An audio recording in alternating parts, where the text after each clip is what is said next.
Next ল হলো আমাদের বিশ্বাস অনেক শক্তিশালী। আমরা যা বিশ্বাস করি তাই করি। ধরেন আপনি বিশ্বাস করেন যে আপনি ভালো গান গাইতে পারেন।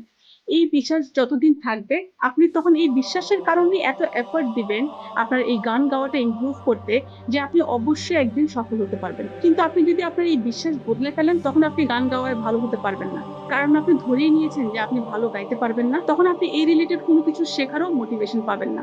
এই যে আমার ভিডিওটা দেখছেন আপনি, এটা ক্লিয়ারলি বোঝায় যে আপনি সেলফ ইমপ্রুভমেন্ট অথবা অনলাইন ইনকাম বা বিজনেস করতে ইন্টারেস্টেড, নিজে কিছু করে সফল হতে যাচ্ছেন। তাই দেখেন আপনি এসব ভিডিওতে ইন্টারেস্টেড আর আপনার সামনে এসব ভিডিও আসছে। আপনি কি ভাবছেন আমার এই ভিডিও সবার সামনে যাবে? যারা ধরেই নিয়েছে তারা নিজেরা জীবনে কিছু করতে পারবে না, তাদের দিয়ে কিছু হবে না, তখন তারা শুধু সময় নষ্ট করে এন্টারটেইনমেন্ট ভিডিওই দেখতে থাকে। আর সোশ্যাল মিডিয়া অ্যালগোরিদম একটা মানুষের সামনে সেই জিনিসে এনে দেয় যেটা দেখতে সে ইন্টারেস্টেড।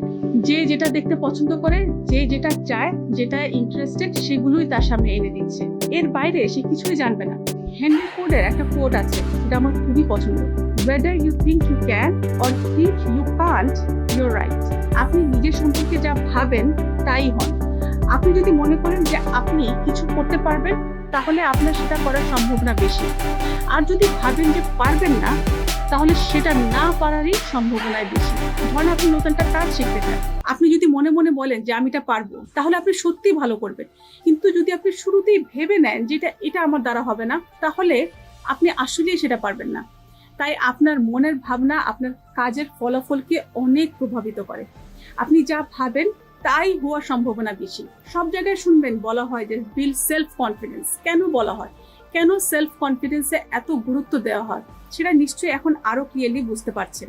আপনি যদি কনফিডেন্ট থাকেন, আপনি যদি পজিটিভ থাকেন, তাহলে আপনি নিশ্চয়ই সেটা পারবেন যেটা আপনি চাচ্ছেন, যেটা আপনি গোল বানিয়েছেন, যে গ্রোথটা আপনি আপনার জীবনে আনতে চাচ্ছেন।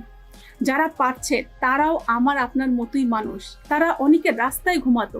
বাবার সম্পত্তি বা রিসোর্সেস থাকলে বড় কিছু করা যায় না, শুধু আত্মবিশ্বাস, সেলফ কনফিডেন্স থাকতে হবে।